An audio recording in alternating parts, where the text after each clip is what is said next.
Olá, queridos paz do Senhor, sejam todos bem-vindos à nossa live, que tem como proposta a divulgação do Seminário Batista Livre. O Seminário Batista Livre está propondo lançar o curso de licenciatura em teologia no mês de julho, e nós já estamos nessa fase de divulgação, recebendo inclusive professores do Seminário Batista Livre, de modo que você esteja familiarizado com a dinâmica do seminário, tenha um contato também com professores e verificar qual tem sido a abordagem, qual é o potencial teológico de cada professor, avaliar a didática, a metodologia de ensino de cada professor. E hoje estamos recebendo o pastor Paulo Batista, que tive o privilégio de tê-lo como meu professor, também no curso de pós-graduação em interpretação bíblica do Seminário Batista Livre. E a nossa conversa hoje vai estar fundamentada no valor que a apologética cristã tem em relação ao ensino bíblico, uma vez que somos chamados, somos convidados a pregar as Sagradas Escrituras, e o apóstolo Paulo já lança a ideia em 2 Timóteo 2, versículo 15, que é um texto que eu tenho várias vezes citado ele, justamente porque mostra a necessidade e a qualificação no ministério da palavra. Pastor Paulo Batista, seja bem-vindo a essa nossa live. Graças e paz, professor Wilson, um prazer estar aqui, contribuindo de alguma forma com os minutos aí do outro lado do Atlântico. É um prazer estar aqui com vocês, a gente poder dialogar sobre esse assunto, poder pensar nas questões relacionadas à importância do estudo, a importância do conhecimento dentro tanto da evangelização como dentro da construção de um discipulado mais eficaz.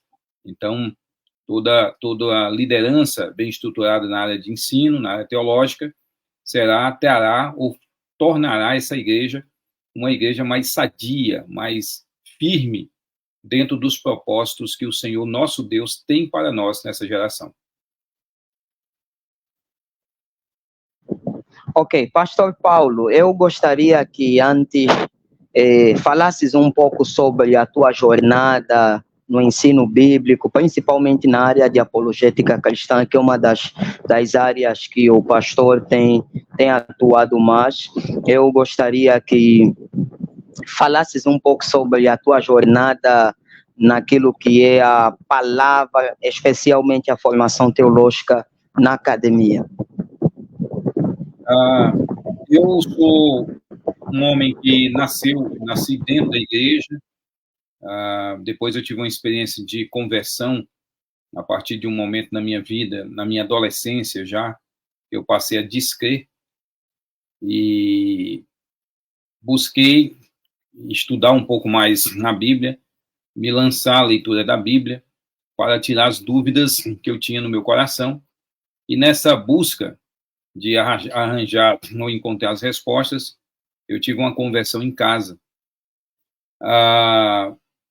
Depois disso, eu já estava muito desejoso de estudar, comecei a trilhar esse caminho do estudo, e aí me formei em teologia, me formei em história, depois desenvolvi vários trabalhos, vários cursos, palestras, treinamentos, voltados sempre para a defesa da fé, da importância de um evangelho bíblico ser disseminado. Depois fiz um mestrado numa das melhores universidades do Brasil na área de História da Ciência, porque eu queria estudar mais aprofundadamente as questões relacionadas à ciência e à fé, como isso se dá. E aí, a partir desses estudos, fui produzindo algumas obras. Então, minha formação acadêmica é na área de teologia, história, mestrado na área de história da ciência, estou fazendo, atualmente também estou envolvido na área de pesquisa em história do cristianismo e do pensamento ocidental, e da teologia e pensamento oriental, com ênfase nessas áreas. Então, é isso que eu atuo. Todas essas informações são as minhas formações para que eu possa ajudar pessoas no treinamento, aí, quer seja pastores, quer sejam missionários, quer sejam irmãos da igreja. E aí nós temos feito isso, desenvolvido mecanismos aí, formas de capacitação para a igreja na área de defesa da fé, numa época tão complexa como na que nós vivemos aqui. Eu acredito que não é muito diferente aí no teu continente. Aqui nós temos militado, lutado contra todos os tipos de pensamento e ideias que se opõem à verdade do Evangelho de Cristo. E não são poucos. Amém. Pastor Paulo, o que mais te despertou durante essa jornada de estudo teológico para se focar mais na área de apologética cristã? O que mais chamou a tua atenção? Qual experiência vivenciaste a nível do estudo bíblico, a nível do estudo teológico, que lhe despertou a caminhar mais nessa área de apologética cristã? Professor Wilson, eu acho que toda experiência que a gente tem, que é significativa para a nossa conversão ou para a nossa manutenção da fé, toda experiência delas, desse tipo, se torna uma experiência fundamental. Então, para mim, o estudo me ajudou, o estudo da apologética, de entender a razão da fé, me ajudou, a razoabilidade da fé, me ajudou, primeiro, a crer nas Escrituras. Segundo, a me converter. Né? Terceiro, porque isso é uma forma... As pessoas, às vezes, separam a questão da apologética, elas acham que a apologética é só uma defesa, que a apologética é só um instrumento de debate. Né? E eu aprendi ao longo da vida que a apologética é muito mais do que uma suposta forma de debate ou um meio pelo qual se debate. Nós podemos usá-la de uma forma muito boa na parte de evangelismo, como instrumento de evangelização de pessoas dos mais variados níveis, quer sejam as pessoas que estão dentro de uma religião falsa, dentro de uma religião que pode até se dizer cristã, pode até se autodenominar cristã, mas isso é apenas uma roupa, é apenas algo externo, mas interiormente nega-se as verdades fundamentais da crença cristã, as verdades bíblicas essenciais do cristianismo histórico. Então, a minha experiência me ajudou, por exemplo, professor Wilson, a conhecer melhor a cabeça dos adeptos de seita e das pessoas que pensam diferente de nós. Então, isso me ajudou muito a ter uma visão mais ampla, ter uma visão mais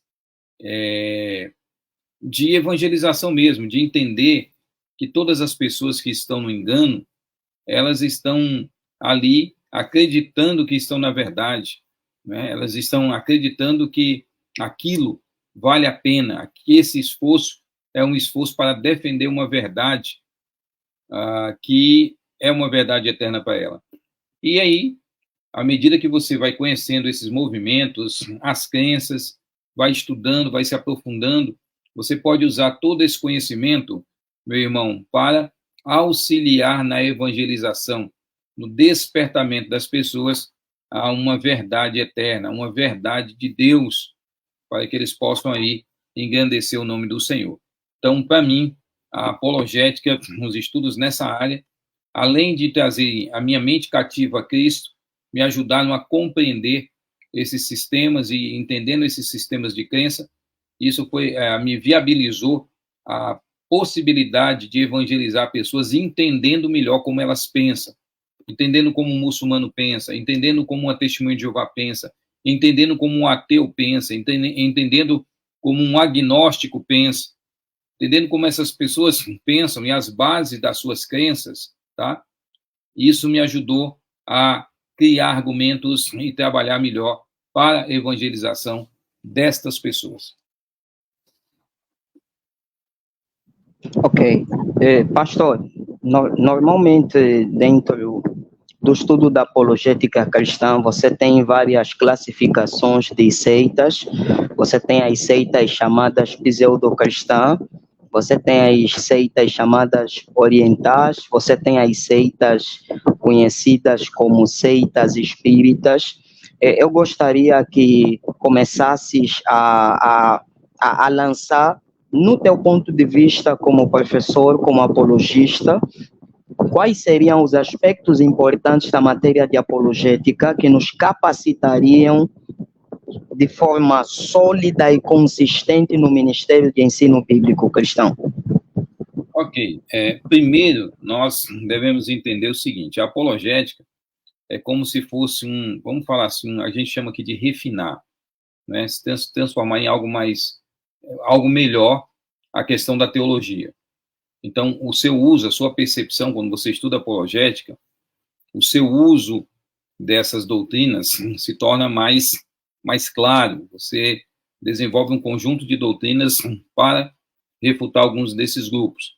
Obviamente, a realidade aí no seu país é diferente da realidade aqui no Brasil, com relação a grupos que são mais perceptíveis na sociedade e que são, portanto, objeto da nossa tentativa de evangelizar, da nossa tentativa de apresentar as doutrinas bíblicas. Há uma variação muito grande, mas eu acho que tem alguns fenômenos que são universais, não é? As Testemunhas de Jeová, por exemplo, são talvez o grupo pseudo-cristão mais conhecido em todo o mundo, exatamente pelo seu trabalho de evangelismo, pela sua ida de casa em casa, onde quer que tenham pessoas. Aqui no Brasil, eles vão muito hoje, tanto nas casas, mas na época da pandemia eles criaram espaços para ficarem perto de paradas de ônibus, de táxi, de coisas onde tivessem mais movimento. Então, uma das seitas pseudo-cristãs aí, que se diz cristã, não é? O adventismo é um outro problema muito sério aqui, professor Wilson. Muitos cristãos aqui acreditam que a Igreja Adventista do Sétimo Dia é uma igreja cristã, portanto, é uma igreja que apenas tem algumas doutrinas um tanto estranhas ao cristianismo clássico, evangélico, porém nós encontramos muitos problemas sérios. Jesus, né, como aquele que não carrega os pecados dos ímpios, daqueles que se convertem a Cristo e agora são salvos, né, que viviam em piedade e agora se convertem. Jesus, que não carrega esses pecados, segundo o sistema adventista, quem vai carregar é Satanás, que vai ser destruído juntamente com esses pecados, quando a Bíblia é muito clara ao dizer que Jesus carregou sobre si os nossos pecados e as nossas dores. Então, nós temos aqui também muitas seitas espíritas, né? Aqui, um dos grupos grandes veio da Europa, o kardecismo, mas também temos aqui o candomblé, que é made in África, né? Feito na África, e aqui tem havido aí, até por parte do governo brasileiro, um incentivo para o estudo, né, e o conhecimento desses cultos afros dentro das escolas públicas. Você tem ideia, tá certo? Então, são esses movimentos, que são movimentos espiritualistas, seitas espíritas, e além disso, nós ainda temos muitos outros grupos, né, como os ateus que se apropriam da ciência de uma forma indevida, para dizer que a ciência aponta para a não existência de Deus. E isso é uma grande falácia. Então, são muitas frentes, professor Wilson, que a gente tem que estudar, e o curso de apologética, ele vai conceder, dentro dessa grade teológica, ela vai conceder aí essa percepção, né? Vai dar essa percepção de um estudo mais aprofundado, de um conhecimento mais bem refinado, como nós falamos aqui, para que os alunos tenham aí esta grande possibilidade de se desenvolver mais criticamente com relação à sua teologia, com relação à teologia cristã, e usar tudo isso aí de uma forma mais clara, mais aprofundada, para colocar como instrumento nas mãos do Senhor da conversão das pessoas ou do estímulo, não é? Eu estava vindo de uma rádio para cá e uma pessoa mandou uma mensagem para mim dizendo que me acompanha há muitos anos. Ele falou um detalhe que faz muito tempo mesmo, e essa pessoa disse que me acompanha há muitos anos e que, graças à minha influência também na vida dele, houve a conversão dele. Então, assim, é muito gratificante quando a gente percebe que, no final dos estudos, tem que haver exatamente isso, a conversão de pessoas. Tudo que nós estudamos e aprendemos, não devemos estudar e aprender para nós, mas para o reino de Deus através de nós. Então, eu digo sempre, né, quem investe no ensino, investe naquilo que pode te trazer tantos benefícios, e principalmente quando a gente fala de ensino da palavra de Deus, aí nós estamos falando em benefícios não necessariamente físicos, mas benefícios eternos.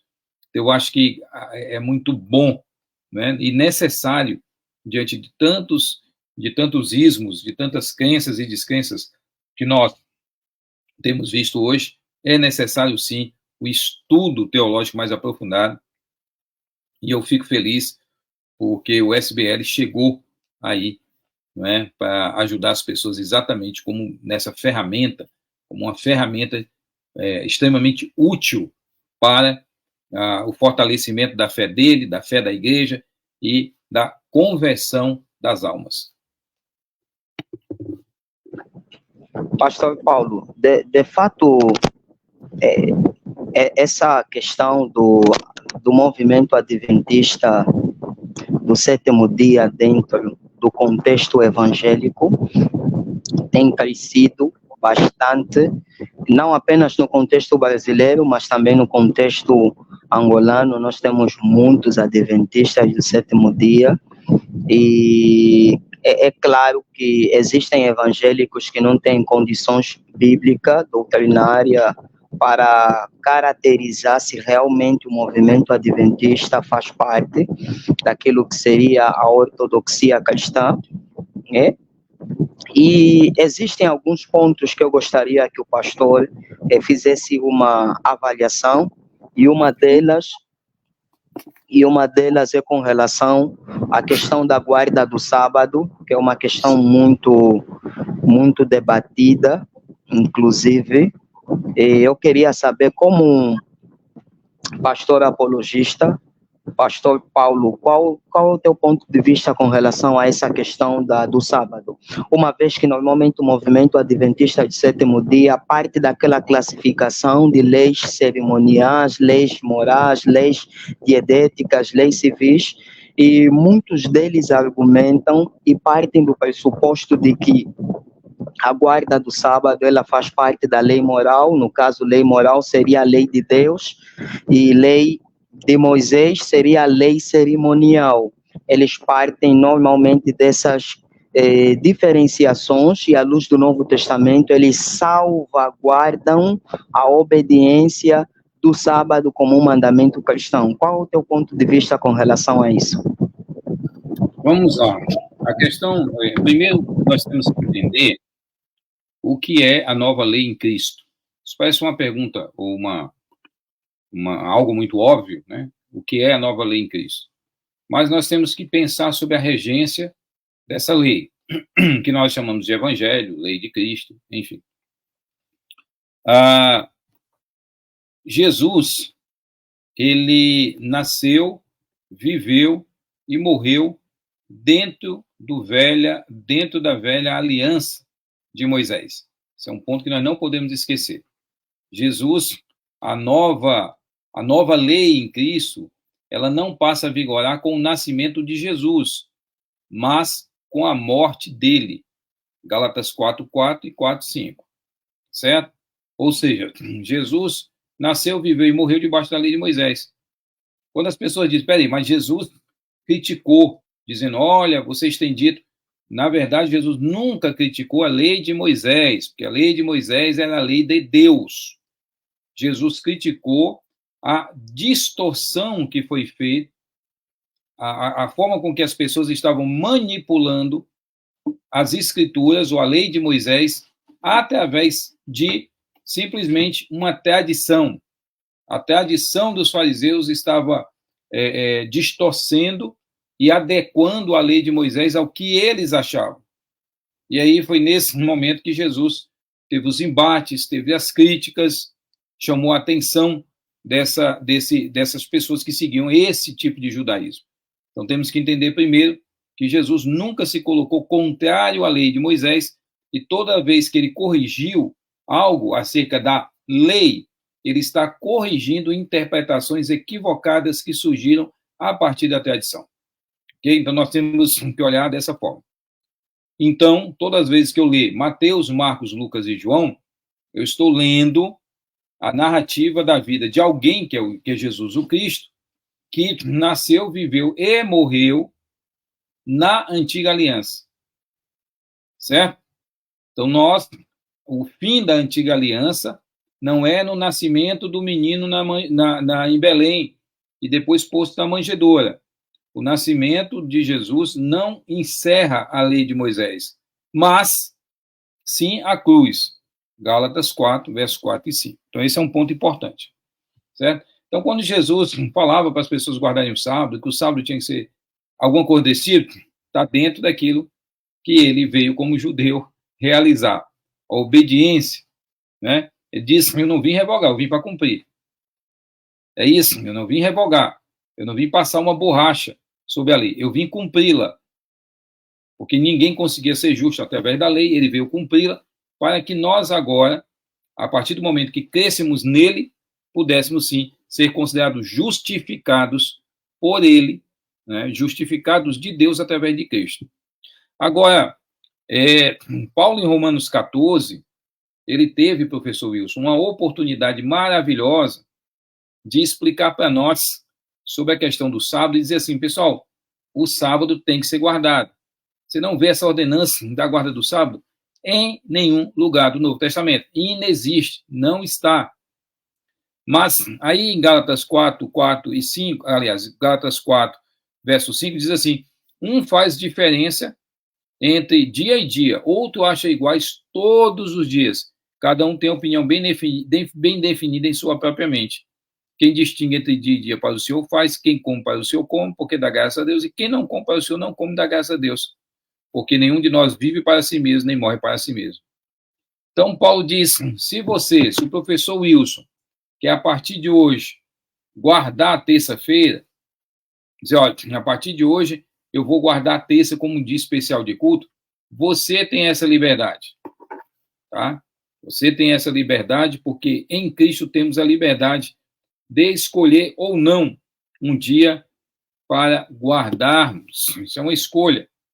Agora, o que o Wilson não pode fazer é dizer que aqueles que não guardam o dia que você escolheu, que eles estão em flagrante pecado, em iniquidade, distorção da Bíblia, porque nós não temos nas cartas de Paulo, nas cartas de Pedro, em qualquer epístola, nós não temos a ideia de que a lei, a guarda do sábado deve ser vigorada.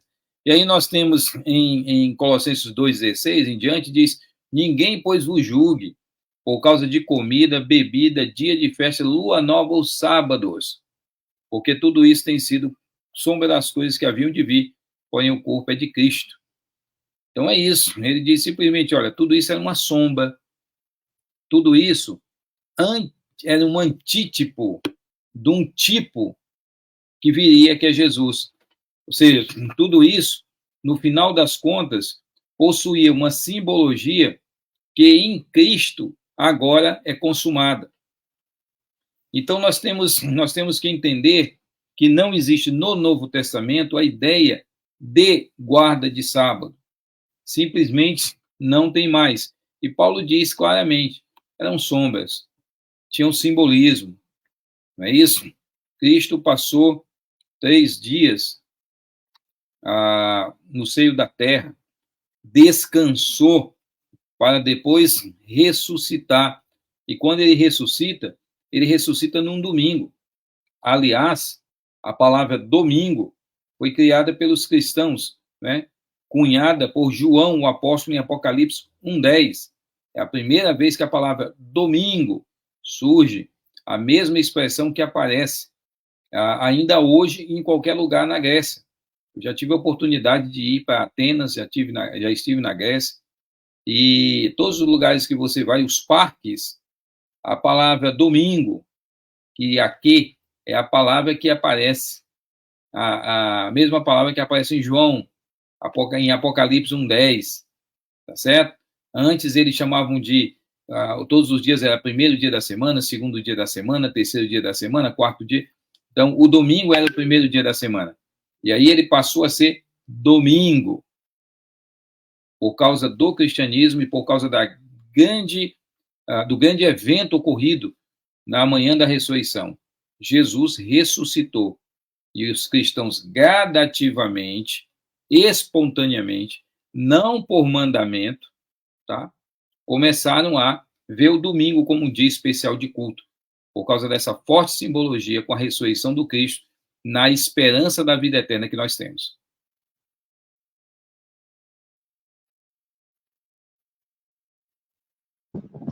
Pastor, normalmente, nesse texto bíblico de Colossenses 2, versículo 16, a exegese proposta por vários adventistas do sétimo dia é que o texto bíblico faz alusão a festividades, ou seja, a sábados cerimoniais, a sábados referentes a festividades anuais. Como é que a gente lida precisamente com essa abordagem adventista? Nós, simplesmente, hoje, até a revista da Igreja Adventista, eu tenho até, eu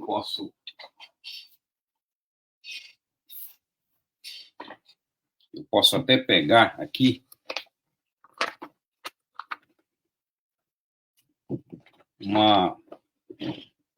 um print da revista Adventista, tá?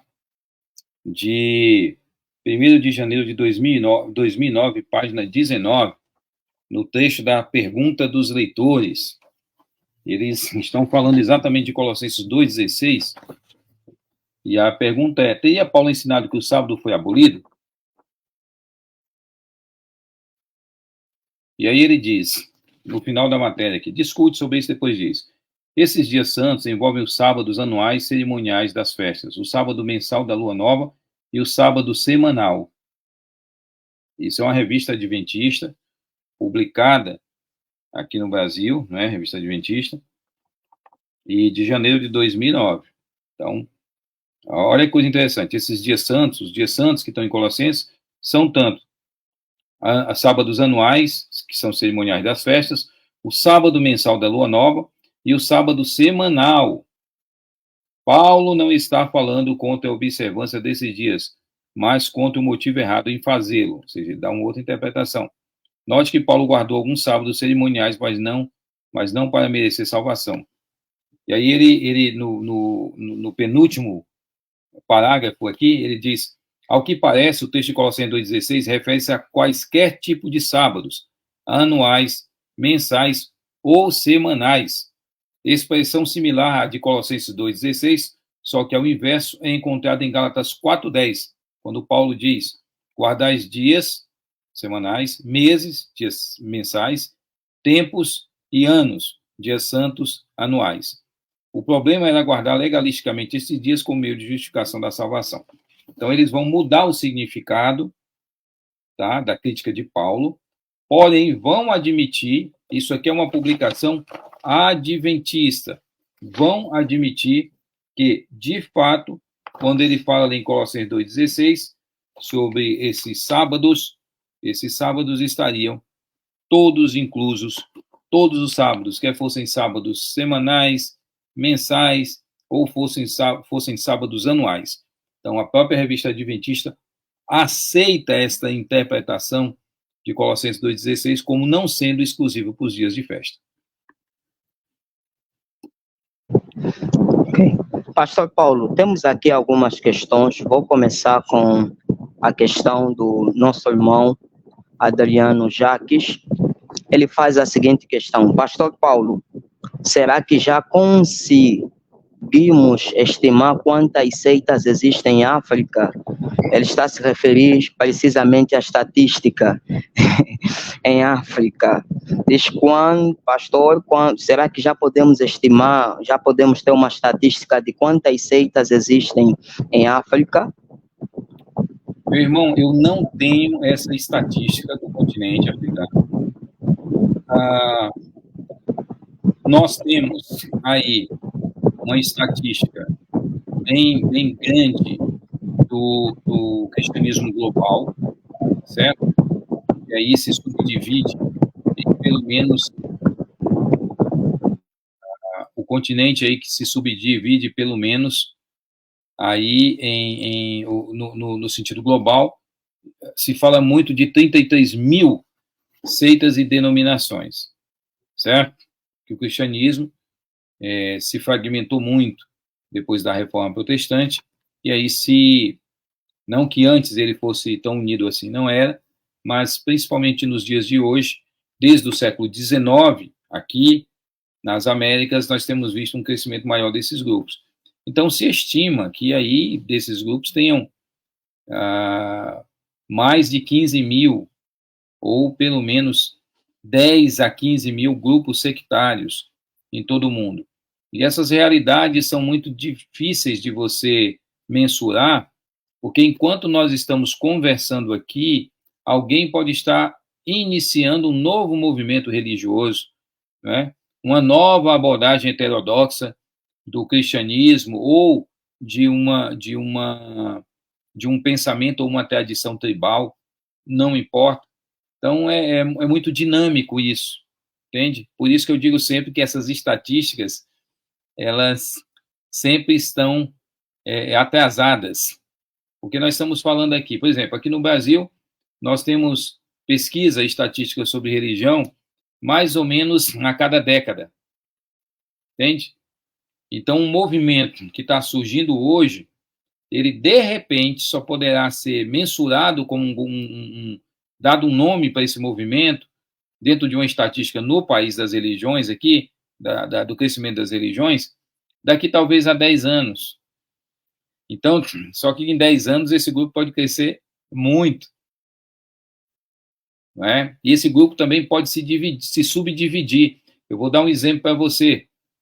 Existe a Igreja Mórmon, fundada por Joseph Smith, né, considerado o profeta, o revelador da mensagem dos Mórmons. Joseph Smith, ele iniciou a Igreja de Jesus Cristo do Santo dos Últimos Dias nos Estados Unidos, mas que é uma seita. Mas nós temos, professor Wilson, mais de 200 grupos sectários que têm origem no mormonismo. Então, imagina isso. Então, são movimentos que são muito difíceis de você mensurar, né? Nós temos como analisar características gerais, mas mensurar esses movimentos de forma a ser exato, ao meu ver, é impossível. Como quantidade. Exatamente, pastor Paulo. Eu não sei se essa estatística é de 2012 ou 2010, já não consigo mais lembrar de forma exata. O Instituto Cristão de Pesquisa havia apresentado uma estatística propondo que existia, na época, 1.200 seitas localizadas nos Estados Unidos da América e 6.000 seitas localizadas na África. De fato, não tem como a gente apresentar um número taxativo exato em função da dinâmica. O movimento tem crescido. Provavelmente, não exista um estudo lá no Brasil com relação a um movimento sectário que surgiu recentemente aqui em Angola.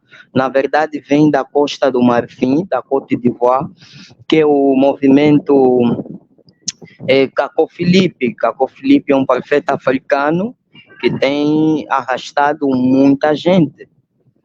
ainda não existe um estudo, provavelmente, num seminário teológico brasileiro, no Instituto Cristão Brasileiro, a respeito desse movimento. Eu não sei também se esse movimento no Brasil já é conhecido, esse movimento sectário, conhecido como o movimento da Deus-Mãe. Eu não sei se o pastor Paulo já ouviu falar. Não, eu não conheço. Exatamente, esse movimento sectário baseia-se no texto de Apocalipse 22, versículo 17, quando o texto bíblico diz a noiva se alega. Deixa-me só ler esse texto bíblico. Apocalipse, capítulo 22, versículo 17 diz: o Espírito e a esposa dizem, vem. Então, aqui eles pegam nesse texto para fazer alusão, supondo que essa esposa refere-se à chamada deusa mãe. Esse movimento usa esse texto bíblico para fundamentar essa doutrina. Então, provavelmente esse movimento é pouco conhecido lá no contexto brasileiro. De fato, o movimento sectário é muito dinâmico, pastor Paulo. Eu acredito também que em função de vários fatores. Normalmente, no estudo da apologética cristã, a gente delineia a ação diabólica no mundo, né? Que é o texto de 2 Coríntios 4, versículo 4, Deus deste século cegou o entendimento. Delineamos também a apostasia como um dos fatores em relação a esse crescimento do movimento sectário. Tem a questão da falta de conhecimento bíblico. O apóstolo Paulo, em Efésios 4, versículo 14, diz para que não sejamos mais meninos inconstantes, levados por qualquer vento de doutrina.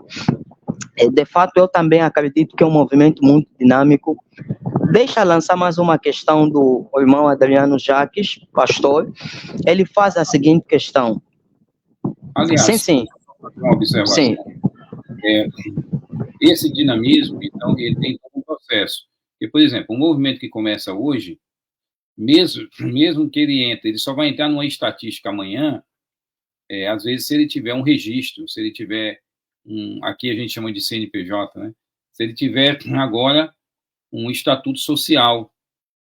E isso, às vezes, leva tempo desses movimentos crescerem, leva tempo desses movimentos aparecerem dentro da sociedade como um grupo expressivo que realiza algo ali naquela sociedade para ser pesquisado. Então, um processo, às vezes, que tem grupos que estão aí e que os pesquisadores só vão encontrar décadas depois como objeto de pesquisa, tá? Porque é um processo dinâmico, o processo das crenças. Eu queria só, a gente tinha falado de Adventismo, e eu queria só mencionar este livro aqui, ó, O Dia da Sua Vinda, tá? O Dia da Sua Vinda, que é da UNAPES, escrito pelo Alceu L. Nunes, aqui no Brasil, que é do Centro Universitário Adventista de São Paulo, no campus Engenheiro Coelho.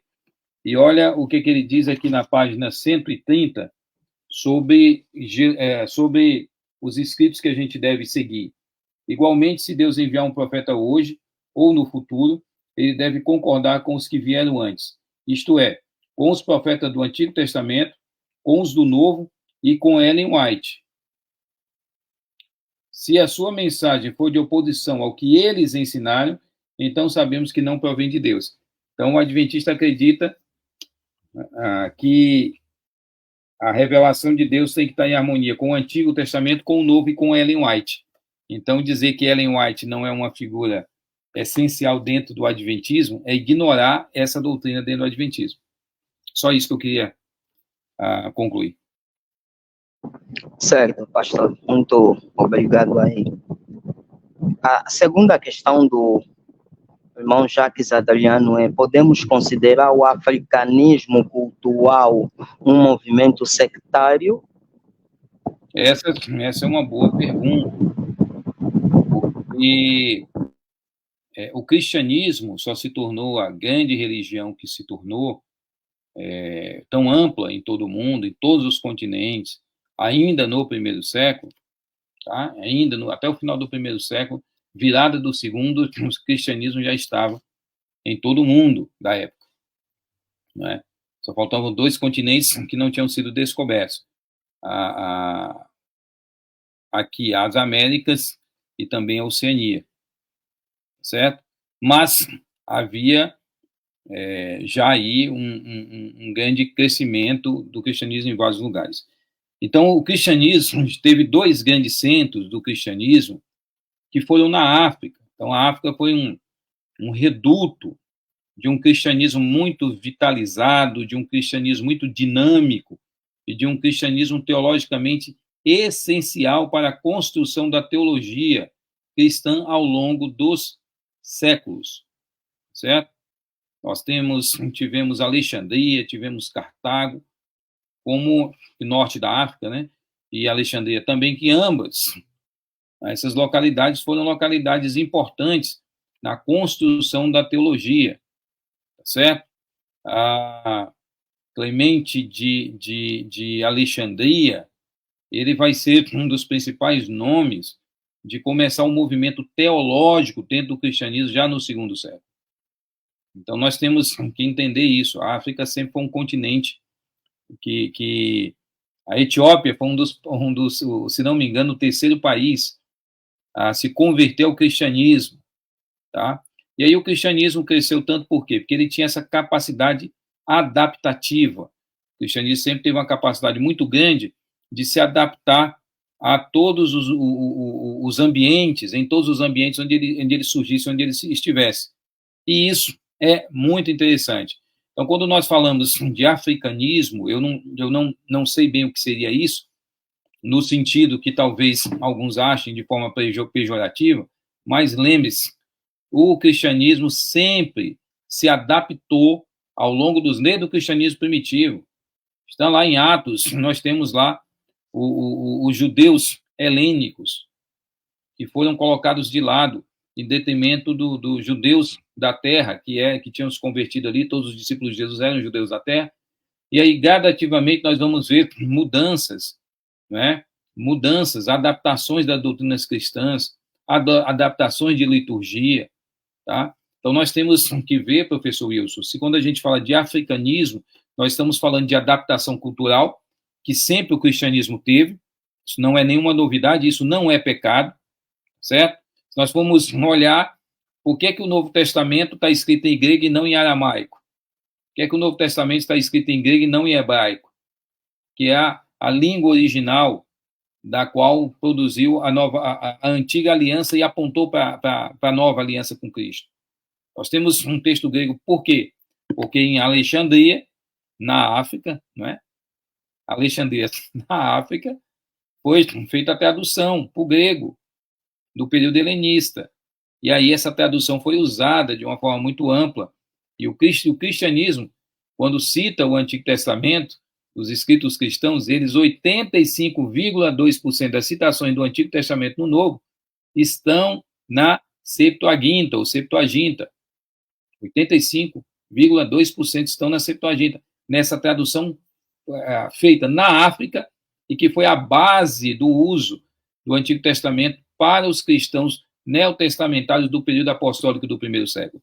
Então, nós estamos falando de africanismo no sentido de adaptação à cultura africana, tá certo? Sem envolver as magias, sem envolver um conjunto de coisas.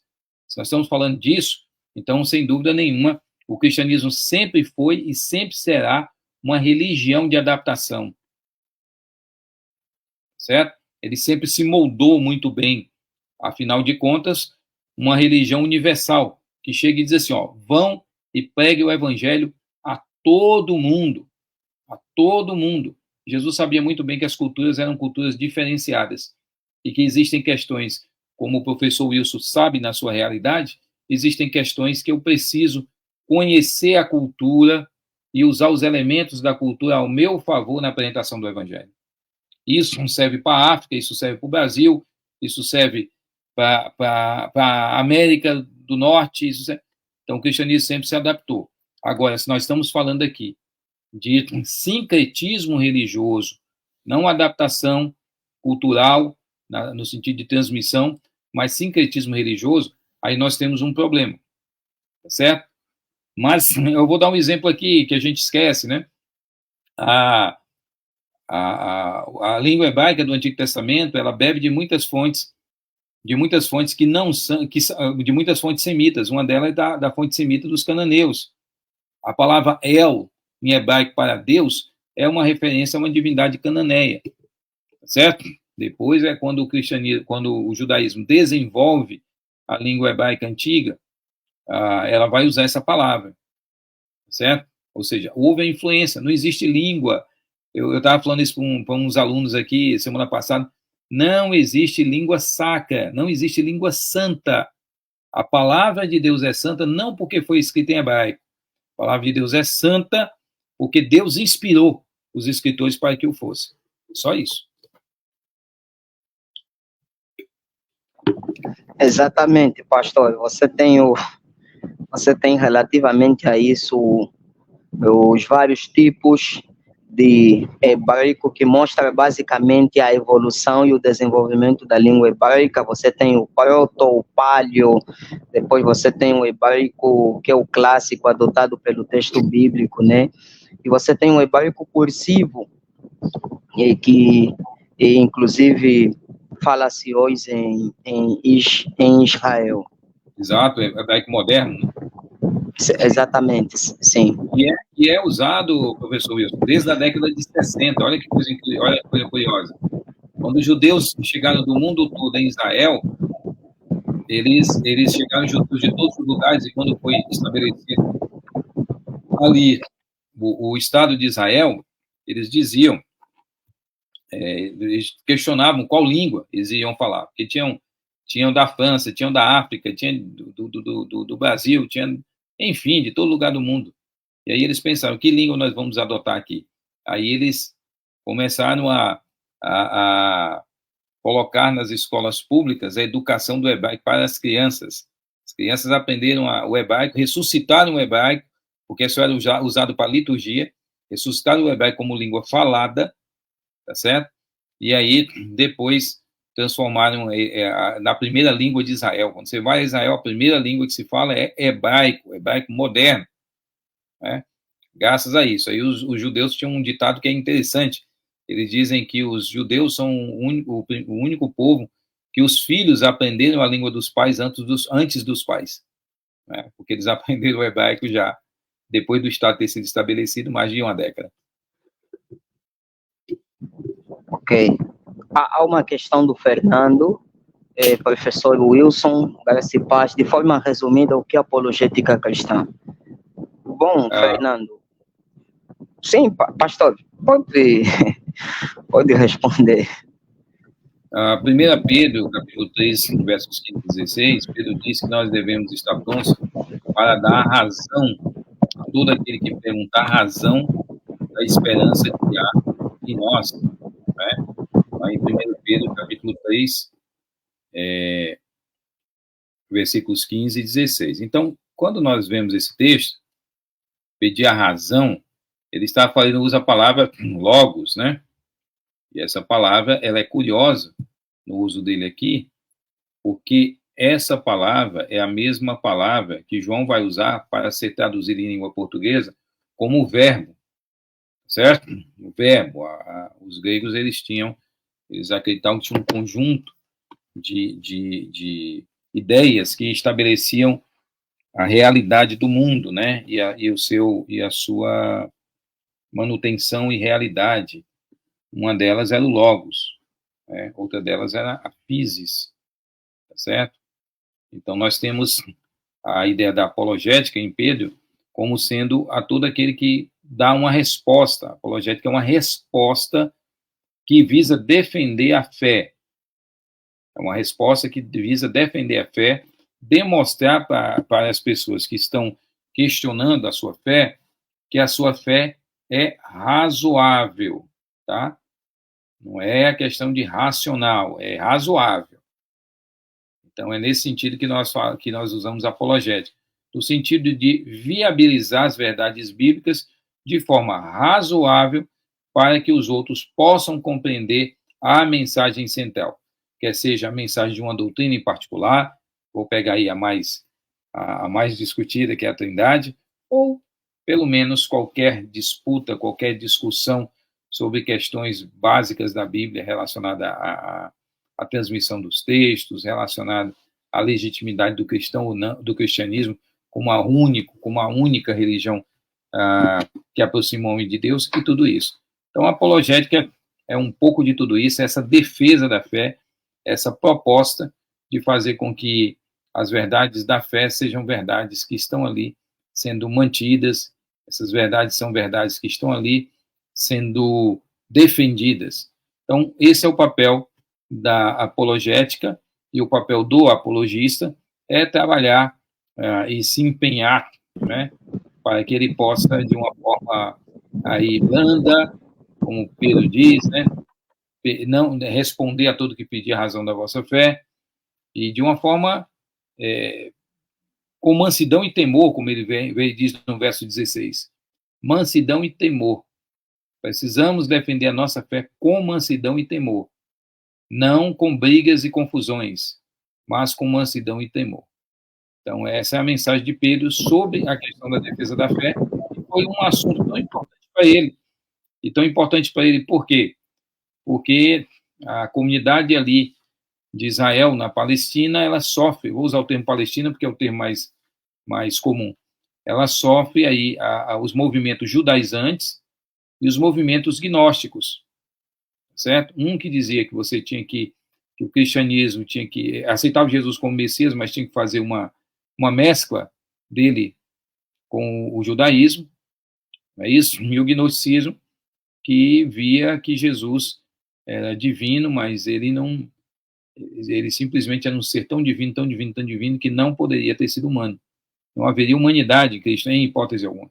Ele era aparentemente humano, né? Então esses movimentos são movimentos que vão exigir de Pedro uma defesa, e esse foi um trabalho curioso.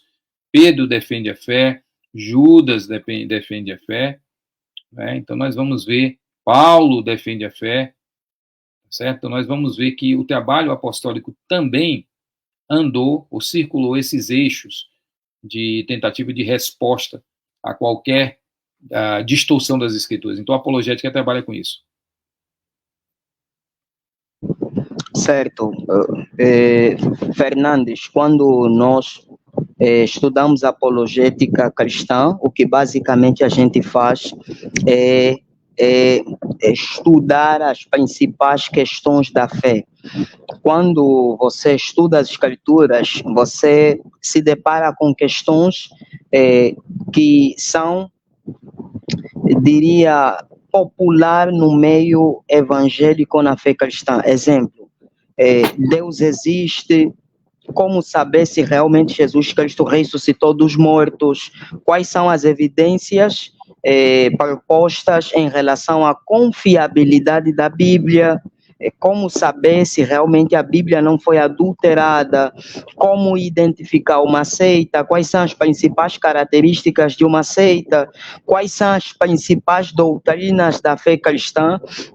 São aspectos que você estuda principalmente na matéria de apologética cristã. Apologética, na verdade, é a disciplina que capacita no Ministério da Defesa da Fé. Que da apologética, nós temos a palavra grega apologia, que significa defesa. Alguns estimam que provavelmente apareça no texto bíblico na forma de substantivo e verbo umas 17 vezes. Ela algumas vezes também aparece como justificativa, defesa. E eu, inclusive, tenho um comentário da Bíblia de Estudo. Deixa só ver aqui a referência. A Bíblia de Estudo Defesa da Fé, que é publicada pela CPAD, acho que é isso mesmo. E ela, inclusive, fala um pouco também nos seus comentários a respeito das funções da apologética, mas eu queria deixar essa parte com o pastor Paulo. Há uma outra questão, pastor Paulo. Quais são os fundamentos que a apologética tem para fazer face aos movimentos heréticos dos nossos dias, tendo em conta a massificação das mesmas? A A apologética, como foi mencionada, ela gira em torno da defesa das doutrinas centrais, né? Então, uma pessoa não é um sectário simplesmente porque rompe com um grupo, mas porque rompe com esse grupo e passa a ensinar uma heterodoxia, né? Passa a ensinar uma doutrina que não está em harmonia com essas verdades. Então, a ideia é exatamente que esses movimentos eles precisam ser alcançados. Olhe as Testemunhas de Jeová, olhem os mormons, olhem qualquer culto aí na África, né, no culto no sentido de grupo sectário, que é da onde vem a palavra cult em inglês. Qualquer um desses movimentos, olhe lembrando que aquelas pessoas, são almas que precisam do Evangelho de Cristo. E aí eu preciso compreender esses grupos, né, e o estudo teológico é exatamente para isso, para você ampliar a sua visão de conhecimento, entender melhor o que esses grupos pensam e como alcançá-los, como falar do Evangelho, como proteger outras pessoas que estão próximos desses enganos. Né? Porque às vezes você evangeliza o adepto de seita e ele se converte. Eu conheço vários casos, mas às vezes não. Então, independente da conversão dele ou da não conversão, nós temos um papel de pregar a todos, né? Então, eu creio que a apologética, ela é importante esse valor, né, do ensino teológico e tudo, exatamente porque ela é a que demonstra a validação dessas doutrinas como verdades ali que precisam, né, serem mantidas para que seja, pelo menos, minimamente cristão, a gente fala isso, né, minimamente cristão. Então, por exemplo, se um grupo não aceita a Trindade, ele não é minimamente cristão. Então, é isso que nós temos que entender, que o cristianismo não precisa ser igual ao meu, mas ele tem que ter pontos de contato fundamentais com o meu e com o seu, no sentido de doutrinas que são essenciais para a fé cristã, tá certo? Então, essa questão desse valor do ensino bíblico, né, ele é importante por isso. Nós não podemos, em hipótese alguma, ver as escrituras com uma importância menor. Elas estão aí, reveladas com doutrinas, e essas doutrinas devem ser ensinadas e vão ser ensinadas pela igreja. Exatamente. Pastor Paulo, também podemos enfatizar que uma das principais, dentre as muitas funções e finalidades do estudo da apologética cristã, é nos capacitar na organização de argumentos filosóficos, evidências, inclusive quando nós tratamos a questão da existência de Deus, a gente trabalha um pouco o pressuposto da existência de Deus a partir da revelação bíblica, a testificação da existência de Deus com base numa abordagem que é a semente da religião, semente da divindade, posta em Gênesis capítulo 2, versículo 7, quando Deus fez o homem, ele diz que Deus plantou essas duas sementes no homem, e você tem também a questão dos argumentos racionais, que é o argumento cosmológico, ontológico, teleológico e o argumento moral. E você lida também com uma outra a questão filosófica, que é muito difícil, inclusive, que é a questão da origem do mal, que é uma questão que passa a ser principalmente desenvolvida em termos técnicos em 1710 por Gottfried Leibniz, essa ideia do conceito de teodiceia, que é a justificação de Deus. E você também caminha no campo da Bíblia, você tem aí, né, as chamadas evidências externas e as chamadas evidências internas. As internas é muito subjetiva e as externas é mais objetivas. Você vê a questão do pressuposto da historicidade de Jesus, né, que é um dos bons argumentos usado em prol da confiabilidade da Bíblia, uma vez que Jesus Cristo, que existiu na história, ele fez o uso de ensinamentos bíblicos da Bíblia. Você tem a questão da manuscritologia, que faz alusão aos muitos campo do Novo Testamento, você tem aí 5.989 manuscritos, né, que atestam a confiabilidade do texto do Novo Testamento. Então, essa toda abordagem, ela acaba sendo pressuposta nessa organização de argumentos filosóficos, evidências históricas, inclusive, para a justificação de temas bíblicos, de temas teológicos. Eu não sei se o pastor Paulo queria...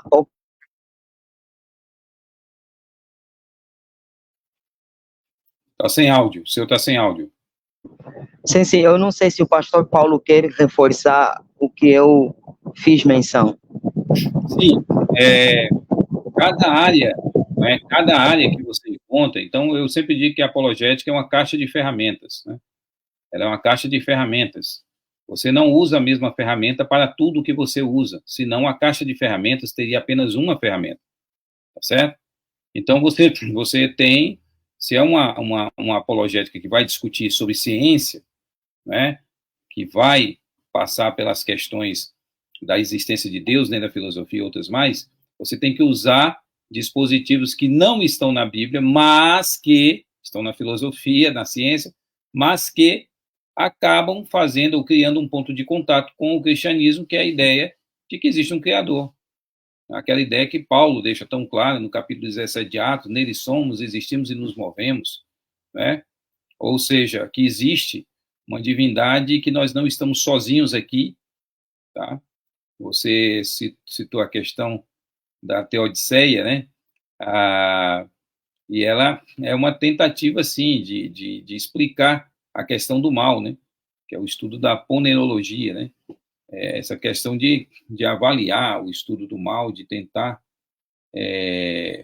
demonstrar o mal, o que de fato ele é, e a partir da tentativa de demonstrar o mal, tentar demonstrar que Deus é um Deus bom, porque essa sempre foi o maior impedimento das pessoas crerem. Por que existe um Deus bom e existe um mundo mal, né?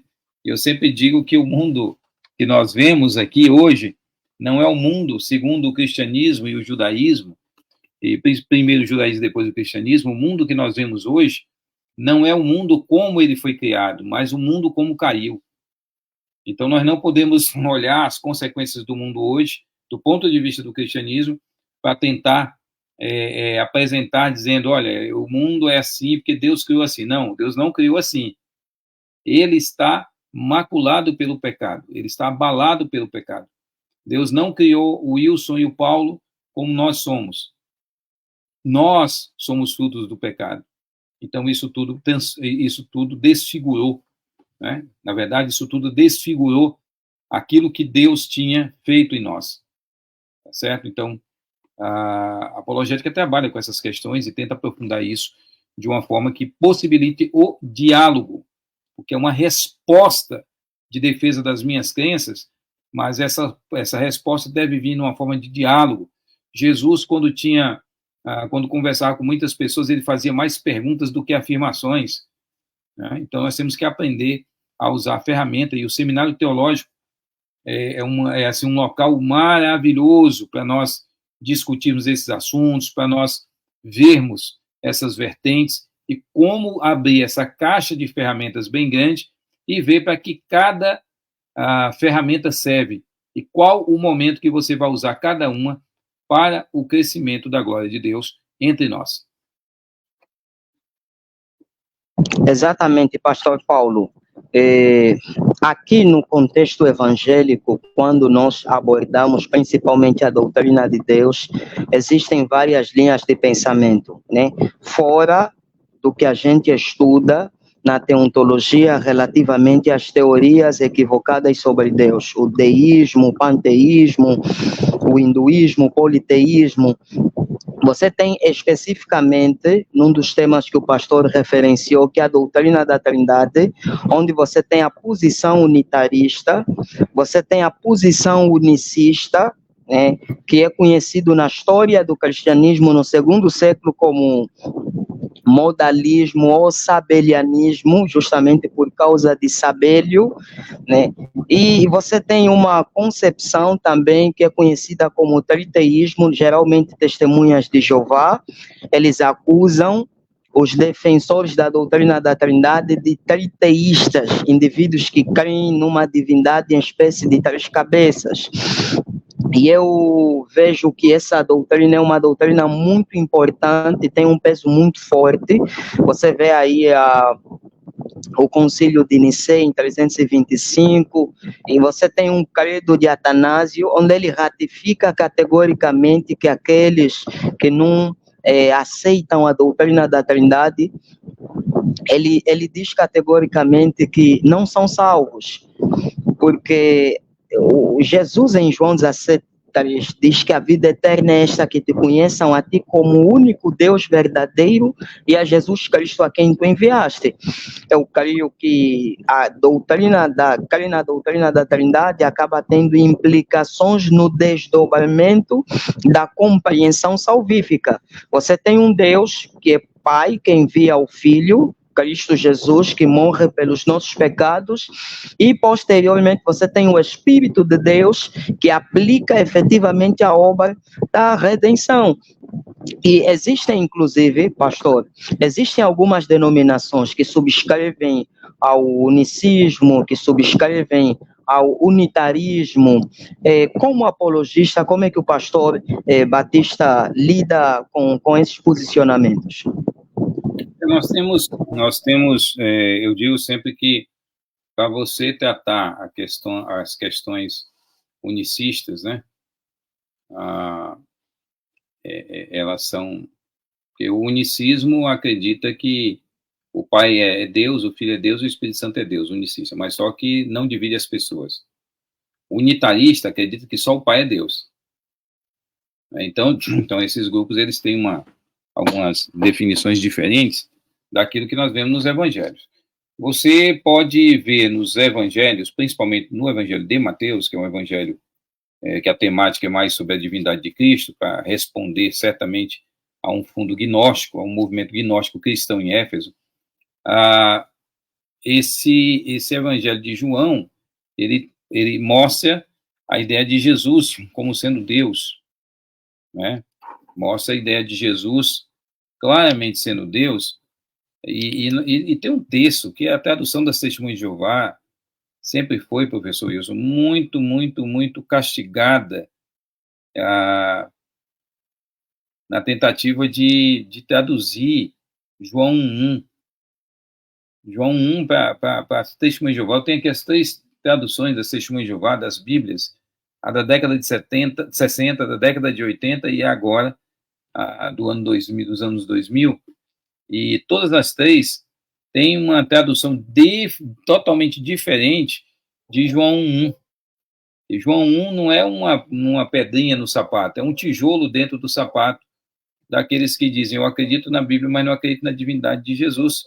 Que diz que no princípio era o Verbo, e o Verbo estava com Deus, e o Verbo era Deus. Pronto. Não diz que era um Deus, diz que era Deus. Ele estava com Deus e era Deus.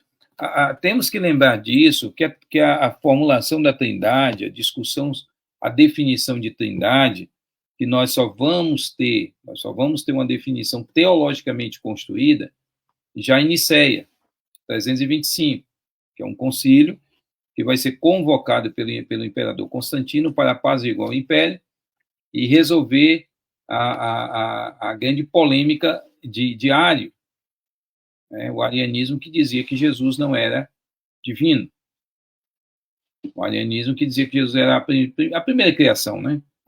Ele tem uma divindade? Tem, mas como outros seres possuem. Ele é primeiro criado e depois ele produz as outras coisas. E aí isso entrava num choque com o que os cristãos ao longo dos séculos tinham aprendido ao longo dos séculos, que Jesus é divino, Jesus é Deus, tá? Jesus é divino. Quando nós dizemos que ele é Deus, nós estamos dizendo que ele tem natureza divina, nós estamos dizendo que ele é o Pai. Então são distinções. Eu acho, professor Wilson, que o Evangelho de João mostra muito a ideia de que Jesus é Deus e mostra muito clara a ideia de que ele, mesmo sendo Deus, não é o Pai. E a Trindade foi criada, né, a princípio mencionada e depois desenvolvida melhor em Nicéia, porque já a ideia da Trindade já está antes, certo? Tertuliano já usa, mas isso já no segundo século, mas já no quarto século nós vamos ver a formulação dela como nós usamos até hoje, né? E aí surge o credo niceno-constantinoplano, que é esse credo que mostra ali a função do Pai, do Filho e do Espírito Santo, o que é que ele significa, que é o credo aceito majoritariamente por todos os cristãos, quer sejam até protestantes, católicos ou orientais. Exatamente, você tem essa sistematização posterior no quarto século. No entanto, vê que já existem indicativos que antecedem o Concílio de Nicéia com relação à dogmatização da doutrina da Trindade. Você tem também referências em textos de Teófilo de Antioquia entre os anos 180. Você tem com Tertuliano de Cartago entre os anos 220. Parece que já existem esses indicativos. Então, eu justamente por esse fator que eu amo, inclusive, uma definição da teologia sistemática proposta, da teologia sistemática de Alan Maia e Franklin Ferreira, com relação à doutrina da Trindade, e eles dizem que o ensino bíblico sobre Trindade pressupõe dois pontos. Primeiro, que existe uma pluralidade de pessoas na essência divina, e que existe uma unidade divina. E você tem exemplo em Mateus 28, versículo 19, batizando-as em nome do Pai, do Filho e do Espírito Santo, 3 pessoas totalmente distintas, e fica claro no contexto de Mateus 3,16, o Filho é uma pessoa distinta, o Pai é uma pessoa distinta, e o Espírito Santo é uma pessoa distinta. Portanto, parece que o unicismo é uma ideia muito inconsistente. Então, em tese, meus queridos irmãos, a apologética cristã ela desempenha um papel muito importante, e uma das finalidades do curso de licenciatura em teologia é poder despertar sobre o valor de se estudar teologia, o valor de se estudar a Bíblia para um ministério de ensino bíblico consistente na igreja, em palestras, em em escola bíblica dominical. Esse é o foco principal da nossa abordagem aqui com o pastor Paulo Batista. Pastor Paulo, terias recomendações para dar aqui aos nossos queridos irmãos? Últimas recomendações? Então, primeiro eu quero agradecer, professor Wilson, pelo convite. Muito obrigado por poder ajudar de alguma forma aí os irmãos, né, a partir dessa live. Minha última palavra aqui é incentivá-lo ou incentivá-la a estudar a palavra de Deus, a participar de um seminário que tem uma instrução sólida, teologicamente falando, e que você possa crescer através do conhecimento transmitido ali à luz das Escrituras, para que nós possamos cumprir de uma forma melhor, uma forma mais aprazível ao Senhor, daquilo que Deus nos deu, né, e dos dons e talentos que Ele nos capacitou. Então, estude, se coloque à disposição de Deus, aprenda, pesquise, leia e humildemente compartilhe essas verdades com todos que passarem ao seu redor, porque no final das contas, na eternidade, nós não precisamos ser lembrados como as pessoas que tiveram grandes embates na defesa da fé, mas principalmente as pessoas que tiveram um coração voltado a evangelizar e salvar aqueles que estão perdidos. Que Deus abençoe a todos vocês e que lembrem-se, estudem, estudem, estudem, porque estudando vamos nos tornar ferramentas melhores na mão desse Deus maravilhoso. Ok, muito obrigado também, pastor Paulo, pela tua participação. É uma honra tê-lo aqui conosco. Muito obrigado. De fato, nós vivemos numa época muito dinâmica, e como ministros, a palavra de Deus requer que a cada dia estudemos bem ela.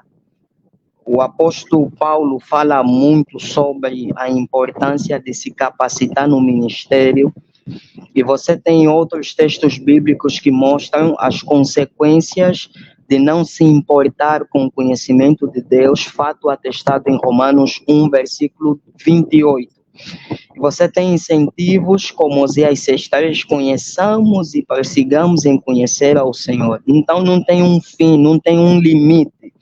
A pesquisa bíblica é constante, o estudo bíblico, a qualificação no ministério de ensino é todos os dias, e a gente precisa ir atrás todos os dias, buscar se capacitar cada vez mais para melhor servir o reino de Deus. Deus, de fato, não tem pressa em usar absolutamente ninguém. Deus quer ministros bem preparados e bem instruídos no ensino bíblico, e essa é a principal finalidade da palavra.